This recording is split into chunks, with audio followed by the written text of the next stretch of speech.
The night I returned from basic training, my mother shoved a power of attorney form under my nose and said, "Sign this, so your father and I can manage your bonus." I refused, and the slap came before I could even push back from the dinner table. A week later, I discovered my name on a different mailing address in the bank's system for my $30,000 bonus changed by the very people who gave me life. I didn't argue. I just hit record on my phone, called the JAG lawyer, and reserved myself a front row seat for when the truth exploded in the middle of that bank lobby. My name is Natalie Carter, and I've been slapped by my father exactly 3 times in my life. The first was when I told him I wanted to go to college instead of working at the mill. The second was when I dated a boy he didn't approve of. The third, the one that finally broke something inside me, happened the night I came home wearing my army uniform. The kitchen smelled like burnt grease and disappointment. Mom had made pot roast, the cheap cut she always bought when she wanted to pretend we were celebrating something. The TV blared from the living room some game show where people won money they'd never have to fight their parents for. "Sit," Frank Carter commanded, not looking up from his plate. His knuckles were still scabbed from whatever he'd punched at work last week. "Your mother has something for you." I should have known. Should have seen it in the way Lydia Carter had been sweet on the phone, asking when I'd be home, saying she wanted to celebrate my basic training graduation. In 27 years, my mother had never celebrated anything that didn't benefit her directly. The paper appeared from her purse like a magic trick, except instead of wonder, it brought that familiar twist in my gut. Power of attorney was printed across the top in bold letters that might as well have been a neon sign reading, "We own you." "It's just practical," Mom said, her voice syrup-sweet and poisonous. "You'll be deployed, gone for months. Someone needs to manage that enlistment bonus. $30,000 is a lot of money for someone who's never had more than $500 in her account." "I can manage my own money." My voice came out steadier than I felt. Dad's fork clattered against his plate. "You ungrateful little, we raised you, fed you, kept a roof over your head when I could barely keep a job in this dying town. And this is how you repay us, running off to play soldier. I'm serving my country. You're abandoning your family." He stood, all 6 feet and 200 pounds of him, the same intimidating shadow that had loomed over my childhood. "Sign the damn paper. Natalie, you owe us." "No." The word hung in the air like a challenge. Mom's hand shot out, grabbing my wrist, her fake nails digging crescents into my skin. "Don't be stupid, sweetie. This is what families do. They help each other." "Help." I laughed, bitter as the coffee at the recruiting station. "Like when you helped yourself to my Pizza Hut tip money, like when Dad helped himself to my savings for bills that turned into beer." The slap came fast, Dad's calloused palm connecting with my cheek hard enough to knock my head sideways.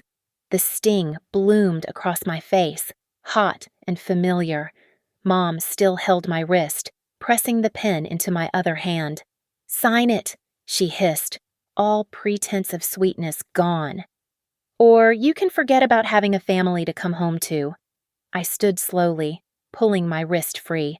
The pen clattered to the linoleum floor that Mom had been promising to replace since I was 10. My cheek throbbed, but something else burned hotter. Not anger, but clarity. The Army had taught me about chains of command, about lawful orders and unlawful ones. This wasn't family. This was extortion. "I'm done," I said, backing toward the door. "With both of you. You walk out that door. You're dead to us." Dad roared. I touched my stinging cheek, memorizing the pain. "Good. Then we're even." The screen door slammed behind me like a gunshot. My duffel bag was still in my car. I'd learned young to never fully unpack in that house. As I drove away from Brookside's dying streets, past the closed factory and boarded-up shops, I made myself a promise. They wanted my money. They'd have to take it from me, and I'd make damn sure the whole world watched them try. The envelope from finance arrived at Jackson Ridge Training Center 3 weeks later, mixed in with the usual Tuesday mail call. My hands were steady as I opened it, steadier than they'd been holding that pen in my parents' kitchen. Inside, The official letterhead made everything real $30,000, pending deposit to my designated account within 10 business days. I'd set everything up perfectly. New bank account at Armed Forces Federal. Paperwork triple-checked. Direct deposit authorized. Clean, simple, mine. That night, I logged into my account from the base library computer just to see those beautiful pending numbers. Instead, my throat went dry.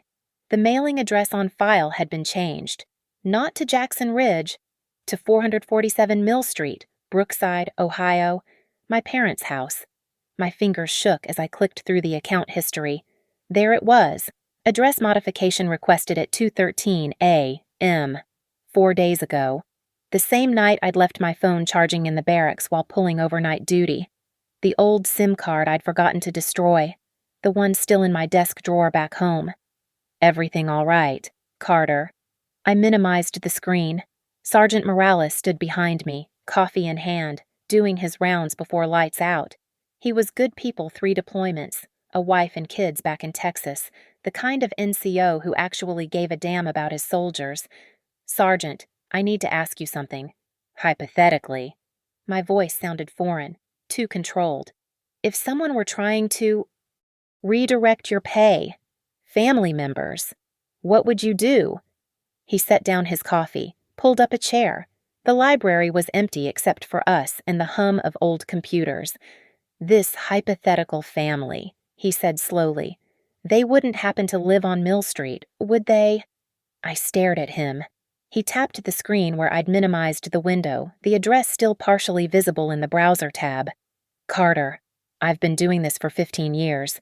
You think you're the first soldier whose family tried to pull this crap? He leaned back, expression serious. You know about JAG, right? Judge Advocate General, military lawyers. Not just lawyers. They're your nuclear option when civilians, even family, try to mess with your military benefits. He pulled out his phone, scrolled through his contacts. Lieutenant Harper at the main JAG office. She handled a case last year Private's parents tried to claim his death benefits while he was still very much alive and deployed. She'll eat this for breakfast. It's my parents. Sergeant. They already had me sign something. I refused. But nothing. That bonus is part of your contract with the United States Army, not the bank of Mom and Dad. He wrote Harper's number on a sticky note. Document everything. Every text. Every email. Every changed comma in your bank info. And Carter. Yes, Sergeant. Check your credit report too. If they're bold enough to hack your bank portal, they're bold enough to open credit cards. I stayed in that library until 5 minutes before lights out, screenshotting everything. The address change. The login history showing access from an IP address in Ohio while I was confirmed on base in Georgia. The timestamp 2:13 a.m.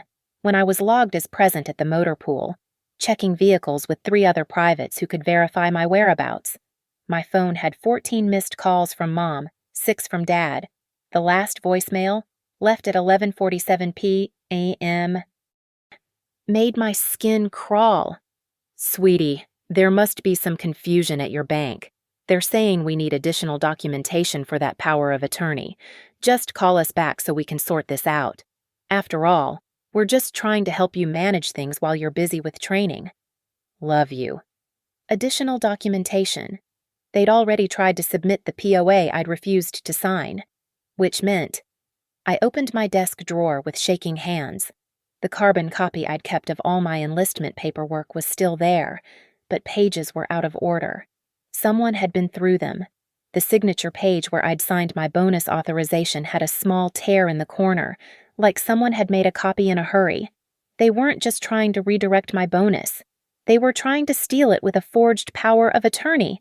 I looked at the sticky note with Lieutenant Harper's number, then at my watch. 0600 hours tomorrow. I'd be making that call. Frank and Lydia Carter had slapped me around for the last time. Now it was my turn to hit back. The smell of cheap soap hit me first, that industrial pink stuff from the dollar store that Mom bought in bulk. Funny how certain scents can drag you backward through time, even when you're standing in a Georgia barracks at 0530, trying to lace your boots with steady hands. I was 15 the first time I tried to leave Brookside. Just a summer program at Ohio State. 3 weeks of pre-college prep for kids who showed promise. My guidance counselor had fought for that scholarship, saw something in me beyond Mill Street's dead-end gravity. Dad broke my laptop that night, said we couldn't afford to lose my Pizza Hut income for 3 weeks. Mom stood behind him, counting the bills in my tip jar while he screamed about family obligation. When I tried to grab my money back, his backhand sent me into the kitchen counter. The bruise lasted 2 weeks. The scholarship opportunity was gone forever. At 17, I'd saved $900 in a coffee can hidden behind the water heater, enough for a Greyhound ticket to Columbus and maybe 2 months of expenses while I found work. The night before I planned to run, Mom found it. "Exterminator was checking for mice," she said, like I was stupid enough to believe that. The money went toward Dad's truck payment. He'd been laid off again the 3rd time that year, and somehow his unemployment was my problem to solve. The pattern was always the same. Every time I reached for something beyond that house, they'd yank me back like a dog on a chain. The guilt came wrapped in violence, served with a side of family first and you owe us. 21 was almost different. I'd met Marcus at the community college where I was taking night classes, paying as I went. He was heading to California, had a cousin with a restaurant who needed servers. "Come with me," he'd said, those brown eyes so full of hope. "You can transfer your credits, finish your degree out there." I'd made it as far as packing a bag before Dad found out. That time, he didn't hit me. He hit Marcus instead, caught him in the parking lot after his shift at Target, left him with a broken nose and a clear message to stay away from his daughter. Marcus left for California alone. I stayed in Brookside, trapped between my father's fists and my mother's manipulations. But the army that was different. It wasn't just an escape route. It was a legally binding contract that superseded their claim on me. The recruiter, Staff Sergeant Williams, had seen right through my situation. "Toxic family," she'd asked during our 3rd meeting, after I'd flinched when someone slammed a door. "The Army can be your new family. Better family. One that actually follows rules." She'd been right. Every drill sergeant who'd screamed in my face at basic had shown me more genuine respect than my parents ever had. They yelled because they wanted me to succeed, not because they wanted to keep me small. They pushed me to be stronger, not to break me down. The morning I graduated basic training, our senior drill sergeant pulled me aside. "Carter, you've got that look. The one that says you've been fighting your whole life." He'd handed me a card for mental health services. "The enemy isn't always overseas. Sometimes the battle's been raging since before you enlisted. Don't be too proud to get support." I'd tucked that card into my wallet, right behind the photo of me in dress blues, the one where I'm smiling like I finally knew what freedom tasted like. Now, standing in my barracks room, holding that sticky note with Lieutenant Harper's number, I thought about all those years of being pulled back, pushed down, kept small. Every minimum wage paycheck skimmed, every opportunity sabotaged, every dream deferred to feed their dysfunction. $30,000. That's what they were after now. Not just money, my fresh start, my down payment on a life they couldn't touch. I picked up my phone and scrolled through the missed calls. 17 from Mom now. Her latest text, sent at 3:42 a.m. Tried a different approach. "Your father has been drinking again. You know how he gets. Please call before he does something stupid." The same threat she'd used for years. Frank's drinking was always my fault, my responsibility, my burden to manage.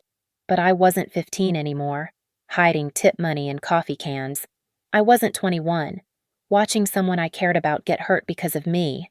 I was Private First Class Natalie Carter, United States Army. I had regulations on my side, JAG lawyers at my disposal, and a chain of command that actually functioned. This time, they'd picked the wrong fight. This time, I had backup. Lieutenant Harper's office smelled like coffee and legal victories. The walls were lined with certificates and one small photo her in dress blues shaking hands with someone important. She was younger than I'd expected, maybe 35.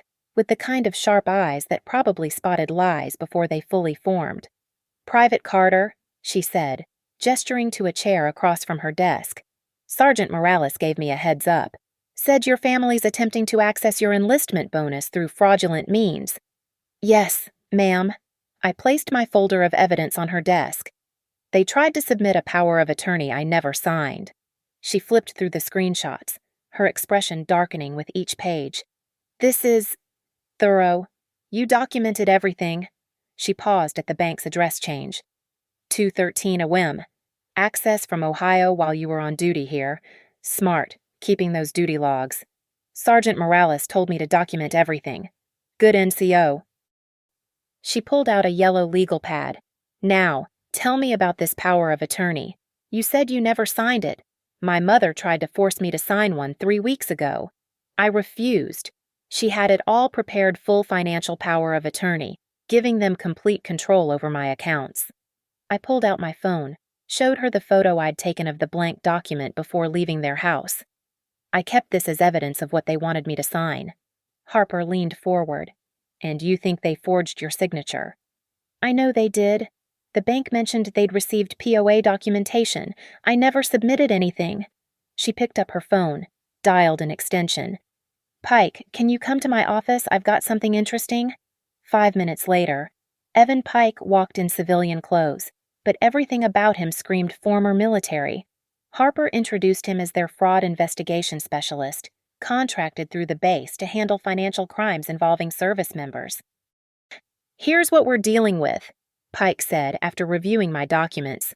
"Your parents committed several federal crimes. Forging a POA is forgery and fraud. Attempting to redirect military benefits is theft of government funds. Using your old SIM to access banking credentials is identity theft and computer fraud." "That's a lot of charges," I said, my voice smaller than intended. "It is," Harper agreed. "But here's the beautiful thing about military bonuses: they're federal money. The government doesn't like people stealing federal money.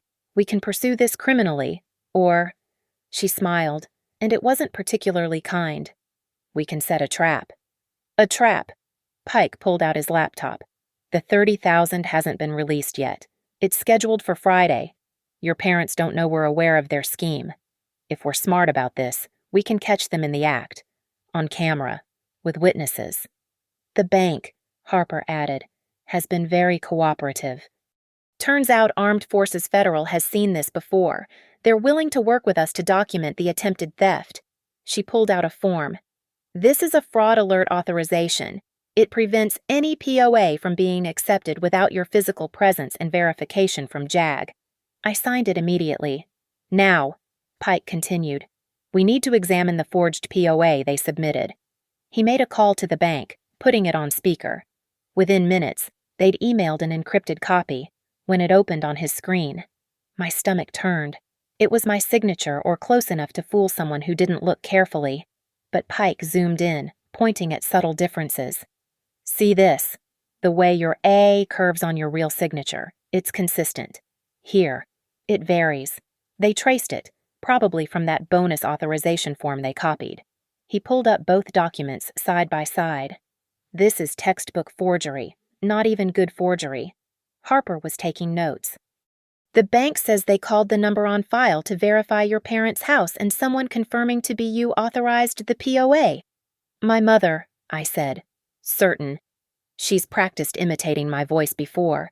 Used to call in sick for me at work when she needed me home." "Identity theft, impersonation, wire fraud since it crossed state lines." Pike was keeping a running tally. "Your parents are looking at serious federal time if prosecuted." "Do you want to prosecute?" Harper asked, her tone neutral. "Some service members just want their money protected, not their parents in federal prison." I thought about every slap, every stolen dollar, every opportunity they'd destroyed. What's the middle ground? We catch them in the act, make it clear they're facing federal charges, and get them to back off permanently. Restraining orders, no contact orders, complete financial separation. They get scared straight instead of arrested if they cooperate. "And if they don't cooperate?" Harper's smile returned. Then we let the federal prosecutors explain to them why stealing from the United States Army was the stupidest decision of their lives. Pike checked his calendar. The bank can schedule a verification meeting for Friday morning. Your parents will need to appear in person to claim the funds. We'll be there, recording everything. I'll be there too, I said. In the observation room, Harper corrected. Behind one-way glass with Pike. Let them dig their own hole before you appear. As I left her office, authorization forms signed and plan in place, Harper called out, "Carter, that took courage, coming here. Most people can't stand up to family like this." "They're not family, ma'am," I said, my hand on the door. "Family doesn't steal from you. They're just people I used to live with." Friday morning came wrapped in Ohio drizzle, the kind that made Brookside look even more defeated than usual. The Armed Forces Federal Branch sat between a closed Sears and a payday loan shop, perfect metaphor for the town's slow death. I sat in the bank manager's office, watching the main floor through one-way glass while Pike adjusted the recording equipment. "Directional mics are online," he said, earpiece in place. Every word crystal clear. The tellers have been briefed Madison at window 3 will handle them. 9:47 a.m. The appointment was for 10. My parents would be early. They were always early when money was involved. "You good?" Pike asked, noting my clenched fists. "Fine." I uncurled my fingers, found crescents where my nails had dug in. "Just ready for this to be over. Remember, you don't exist until I give the signal. Let them incriminate themselves first." 9:52 a.m. The familiar rust-red pickup pulled into the handicapped spot Dad's still using that fake placard from when he'd hurt his back 3 years ago. Another small fraud in their lifetime of grift. They came through the doors like they owned the place. Dad in his one good shirt, the blue one he wore to court appearances. Mom clutching her knockoff Coach purse, the one she'd bought with my graduation money. She'd done her hair, put on lipstick playing the respectable mother. Madison greeted them with a professional smile. "Good morning. How can I help you today?" "We're here about our daughter's military bonus," Mom said, voice pitched perfectly between concerned and authoritative. "Natalie Carter, we have power of attorney while she's deployed." Deployed. I was sitting 50 feet away, and they were telling people I was deployed. "Of course," Madison said, fingers dancing across her keyboard. "I see the $30,000 deposit is pending. I'll need to see the POA documentation and your IDs." Dad slapped the folder on the counter harder than necessary. Intimidation was his default setting. "It's all there." "Notarized and everything?" Pike zoomed the camera on the documents as Madison examined them. The notary seal was wrong, dated from after I'd left for training. Supposedly signed in person when I was provably 700 miles away. "This is a substantial amount," Madison said, following the script. "Our policy requires verification questions for POA withdrawals over 10,000. "Verification." Mom's voice sharpened. "We're her parents." "I understand, ma'am. Just a few questions. What's your daughter's current duty station?" They exchanged glances. "Fort Jackson," Dad said. Wrong. Jackson Ridge was the training center. My actual assignment was Fort Campbell. "And her MOS?" Another pause. They didn't even know what MOS meant, military occupational specialty. "She's in communications." Mom tried. "Strike 2. I was in logistics." Madison typed slowly, deliberately. "The system shows some discrepancies." "When did Private Carter sign this power of attorney?" 2 weeks ago, Mom said smoothly. "She came home on leave." Pike pulled up my duty records on his laptop. 0 leave taken. Continuous presence on base confirmed. They were building their own prison, bar by bar. "She wanted us to handle this," Dad added, leaning forward.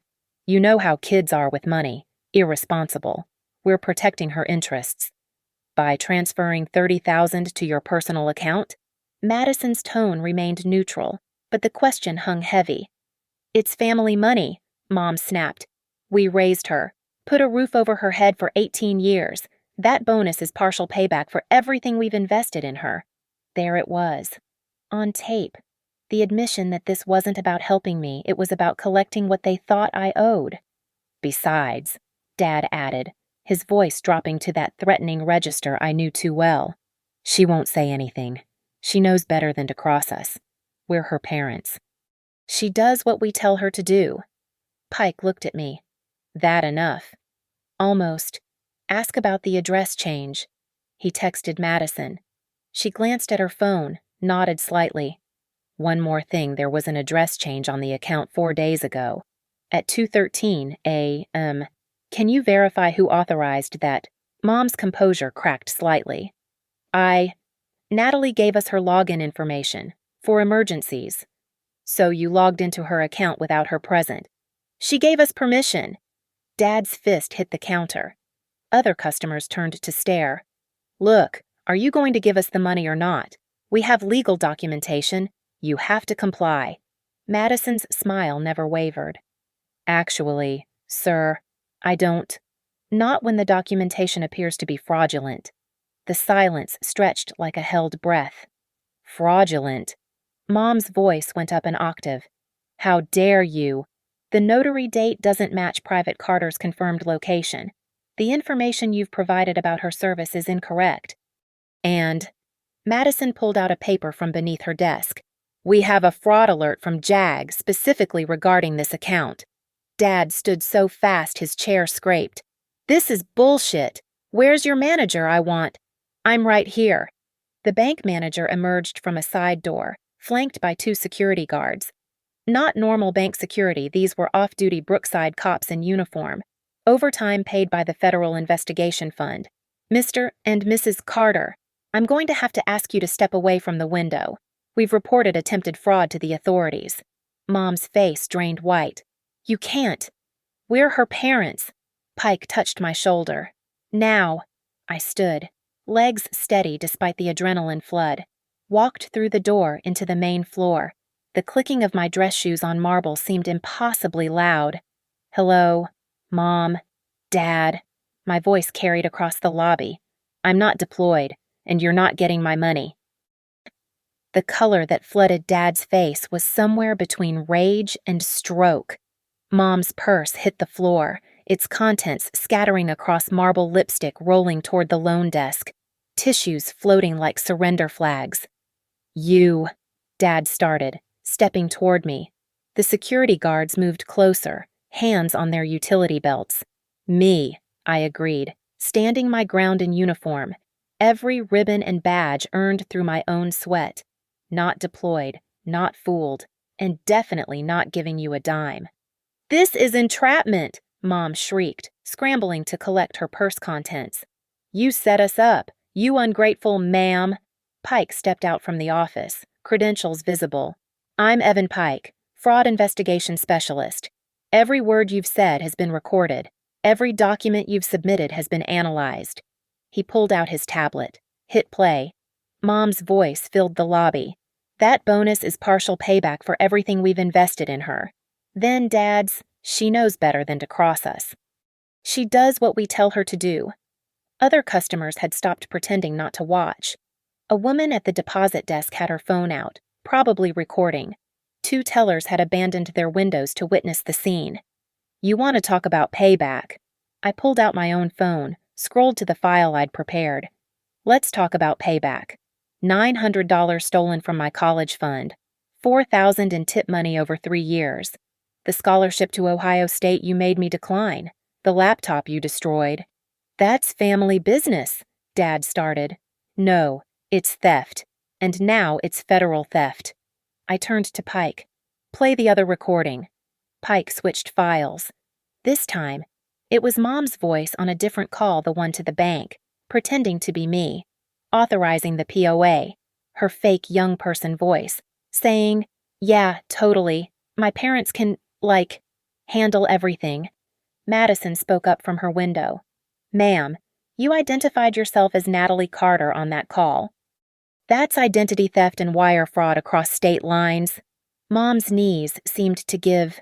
She grabbed the counter for support. We're your parents. We raised you. You owe us. I owe you nothing. The words came out clear, calm, practiced in the mirror a dozen times. I paid my debt to you in bruises and lost opportunities, in staying small so you could feel big. That's over now. Your mother gave birth to you, Dad roared, trying once more to approach me. The guards stepped between us. 23 hours of labor nearly died bringing you into this world, and spent the next 27 years making me pay for it. Pike cleared his throat. Mr. and Mrs. Carter, here's what's going to happen. The bank is printing a formal notice that your power of attorney is rejected as fraudulent. You're banned from accessing any accounts belonging to Private Carter. The bank manager added. You're also banned from all armed forces federal locations. If you attempt to enter any branch, you'll be arrested for trespassing. Additionally, I said, pulling out the documents Harper had prepared, this is a military protective order. You're prohibited from contacting me, coming to any military installation where I'm stationed, or attempting to access any of my military benefits. Mom started crying, the manipulative tears she'd perfected over decades. Natalie, sweetie, we just wanted to help. Your father's been laid off again. The house might go into foreclosure. We're desperate. Then get jobs. Apply for assistance. Do what everyone else does. I turned to Pike. Are we done here? But Dad wasn't finished. His face had gone from red to purple, veins standing out on his neck. You think you're better than us now? Think that uniform makes you special? No, I said quietly. I think it makes me free. He lunged then, shoving past the first guard. 20 years of bar fights had kept him quick despite the beer gut. His fist came up, aimed at my face like 100 times before, except this time, I'd been trained. Basic combat training, hours of practice.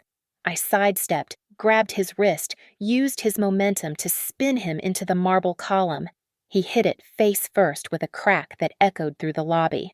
The guards were on him in seconds, cuffs out. Blood ran from his nose onto his good blue shirt.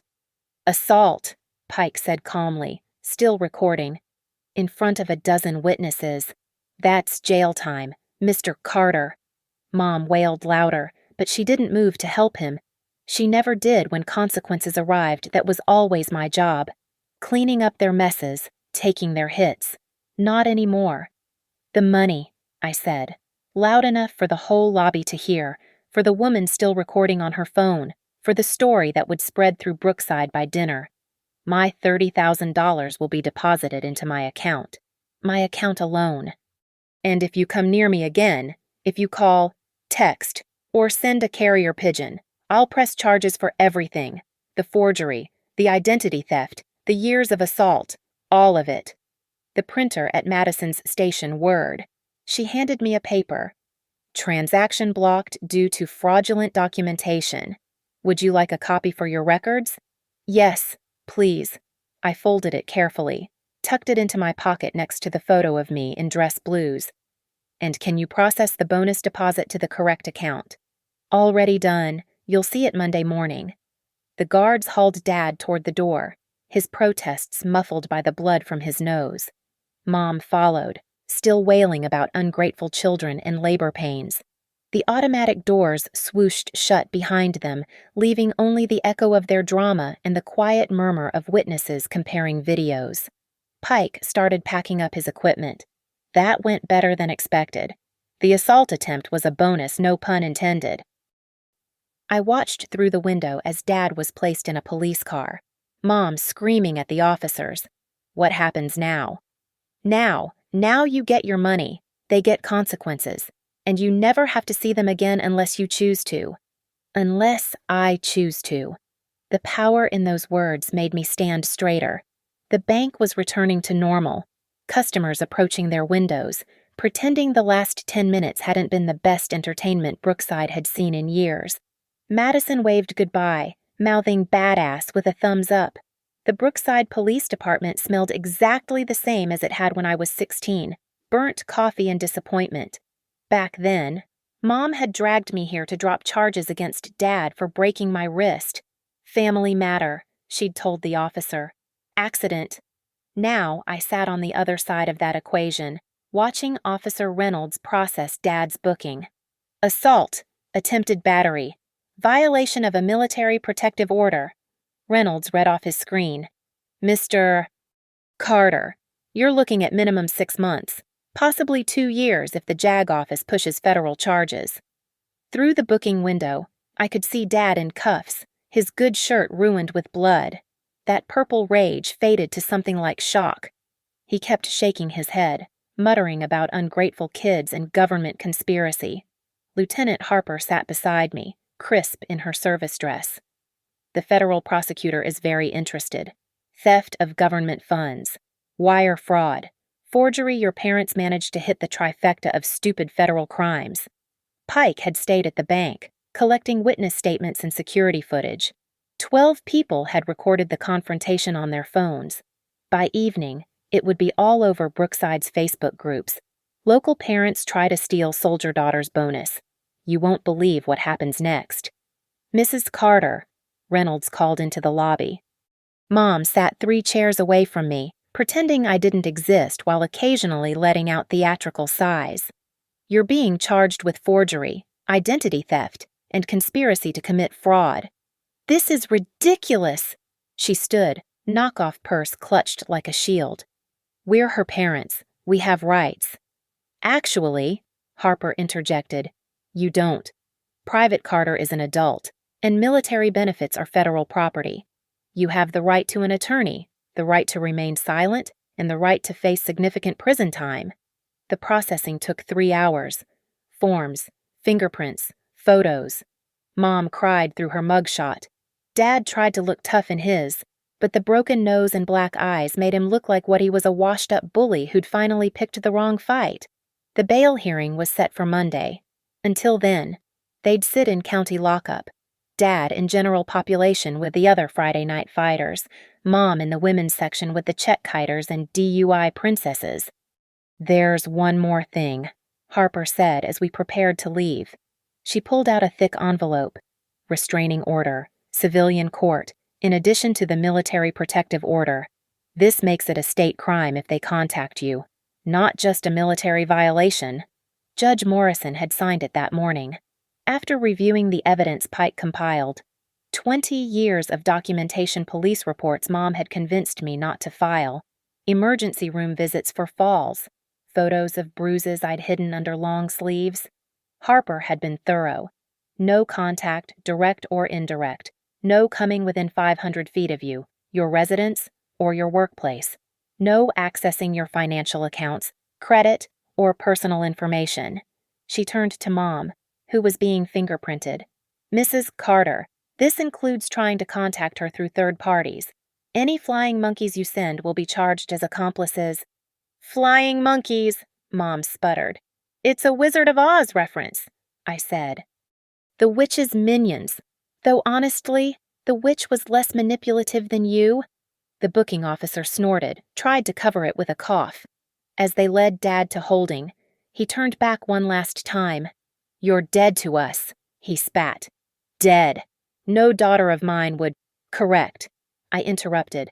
I'm no daughter of yours. I'm Private First Class Carter, United States Army, and you're just some guy who's about to learn what actual consequences feel like. The metal door clanged shut behind him. Mom was processed next, her wails echoing down the corridor as they led her away. The last thing I heard was her screaming about the thread count in jail sheets. Outside, the drizzle had stopped. Brookside looked almost clean in the weak afternoon sun, though I knew better. Pike waited by his car, box of evidence in hand. The prosecutor wants to meet Monday, he said. With this much evidence, they'll probably offer a plea deal. 2 years probation, no contact, full restitution for any money they've taken over the years. And if they don't take it, federal trial, 5 to 10 years minimum if convicted. Your parents aren't exactly criminal masterminds. They left a trail of evidence a blind investigator could follow. Harper checked her phone. The bank confirms your bonus cleared to the correct account. $30,000, all yours. All mine. The words felt foreign. Money that nobody could take. That didn't have to be hidden in coffee cans or lost to family emergencies. What about the house? I asked. Mom mentioned foreclosure. Not your problem, Harper said firmly. They're adults who made choices. Those choices have consequences. As we drove away from the police station, I saw Mrs. Patterson from next door standing on the sidewalk, phone in hand, no doubt spreading the news. By tomorrow, everyone would know. The Carter girl who joined the army had her parents arrested for trying to steal her money. The scandal would feed Brookside's gossip mill for months. Good. Let them talk. Let everyone know what Frank and Lydia Carter really were beneath the struggling family act. Let every kid they'd judged, every person they'd borrowed from and never repaid, every neighbor who'd heard the yelling and done nothing, let them all know the truth. My phone buzzed. Unknown number, but the area code was from Texas. I answered cautiously. Carter, it's Sergeant Morales. Heard you handled your business. Outstanding work. Soldier. Thank you, Sergeant. Harper sent me the highlights. Your dad tried to assault you in a bank full of witnesses. He chuckled. That's a special kind of stupid. That's Frank Carter for you. You good, though for real. I thought about it. My parents were in jail. I had a restraining order. My money was safe. For the first time in 27 years, I was actually, truly free. I'm better than good. Sergeant, I'm untouchable. The email notification hit at 0600. Monday morning, Armed Forces Federal Credit Union deposit received, $30,000. I stared at the number on my phone screen, sitting on my bunk at Jackson Ridge while the sunrise painted Georgia gold. $30,000.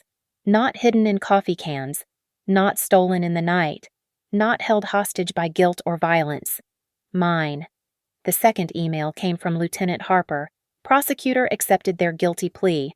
2 years probation, permanent no-contact order, prohibited from accessing any military installation. Formal conviction for attempted theft and forgery on their records. They won't be bothering you again. I didn't feel the victory I'd expected. Just quiet, like the morning after a thunderstorm, when everything smells clean and the air finally moves freely. At the base exchange, I bought things I'd never allowed myself before.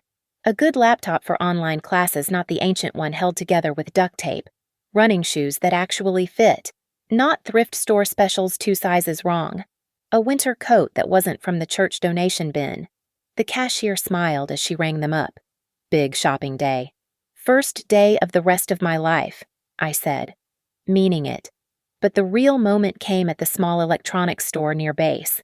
I stood in front of the refrigerators for 10 minutes, just looking. Mom had always insisted we didn't need anything newer than the wheezing 1987 Kenmore that leaked and froze everything in the back. Waste of money, she'd say, while buying Dad his nightly 12-pack. Can I help you? The sales guy asked. Yeah, I want that one. I pointed to a compact stainless steel model, perfect for a barracks room or future apartment. The one with the good warranty. As he wrote up the sale, I did the math.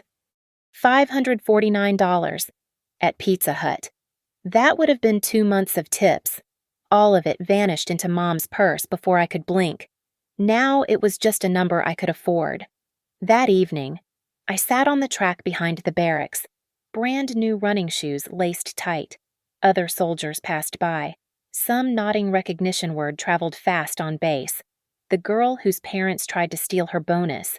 The private who fought back. My phone had been blissfully silent for 3 days. The blocked numbers couldn't reach me. The flying monkeys Mom had tried to send her sister, the neighbor, even my old manager from Pizza Hut, all shut down by the restraining order Pike had made sure to publicize. I started running, finding my rhythm in the count. But instead of the old cadence calls from basic, my mind created its own 1 I'm free, 2 I'm safe, 3 it's mine, 4 no more. Each footfall was a declaration. Each breath came easier than the last. The track curved ahead, lit by floodlights against the darkening sky, and I could see exactly where I was going.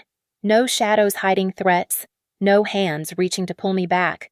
Just forward motion, self-determined, self-powered. My phone buzzed with a text from Marcus. Yeah, the one who'd fled to California after Dad broke his nose. He'd seen the story on social media. Brookside's shame gone viral. Heard you finally got out. Proud of you. Nat. Sometimes freedom requires a fight. He was right. Freedom wasn't the absence of conflict, it was winning the right war.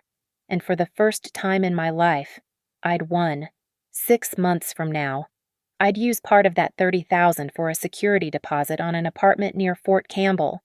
A year from now, I'd be taking college classes again, this time with no one to sabotage my progress. 5 years from now, I'd be Sergeant Carter, helping another scared private deal with their toxic family. But tonight, I just ran. The October air was crisp and clean, nothing like the stale cigarette fog of my childhood home. My new shoes hit the track in perfect rhythm, each step taking me further from Mill Street's gravitational pull.